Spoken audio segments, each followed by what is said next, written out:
പാലപ്പിള്ളി വലിയകുളത്ത് തോട്ടം തൊഴിലാളികൾ താമസിക്കുന്ന പാടിയിൽ തുടർച്ചയായി രണ്ടാം ദിവസവും പുലി ഇറങ്ങി പശുവിനെ ആക്രമിച്ചു. മേലെ മണ്ണിൽ കബീറിന്റെ പാടിക്ക് പുറകിലാണ് പുലിയെത്തി കെട്ടിയിട്ട പശുവിനെ ആക്രമിച്ചത്. ഞായറാഴ്ച വൈകിട്ട് 7 മണിയോടെയായിരുന്നു സംഭവം. പശുക്കളുടെ ശബ്ദം കേട്ടെത്തിയപ്പോൾ പുലി പശുവിനെ ആക്രമിക്കുന്നതാണ് വീട്ടുകാർ കണ്ടത്. വീട്ടുകാർ ഒച്ച വെച്ചപ്പോൾ ഓടിപ്പോയ പുലി സമീപത്ത് പതുങ്ങി നിൽക്കുകയായിരുന്നു. പിന്നീട് പടക്കം പൊട്ടിച്ചാണ് നാട്ടുകാർ പുലിയെ ഓടിച്ചത്. പാലപ്പിള്ളി ഫോറസ്റ്റ് റേഞ്ചിലെ വനപാലകർ സ്ഥലത്തെത്തി പരിശോധന നടത്തി. ശനിയാഴ്ച പുലർച്ചെയും ഇവിടെ പുലിയെത്തി പശുക്കുട്ടിയെ കൊന്നിരുന്നു.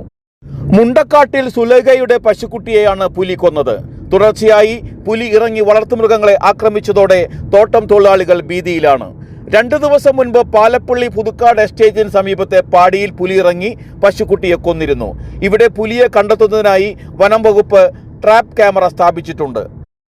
പാലപ്പിള്ളി മേഖലയിൽ പലയിടത്തായി പുലി ഇറങ്ങി ഭീതി പരത്തിയതോടെ പുലിയെ പിടികൂടുന്നതിനുള്ള കൂട് സ്ഥാപിക്കണമെന്ന് നാട്ടുകാരും മലയോര കർഷക സംരക്ഷണ സമിതി പ്രവർത്തകരും ആവശ്യപ്പെട്ടു.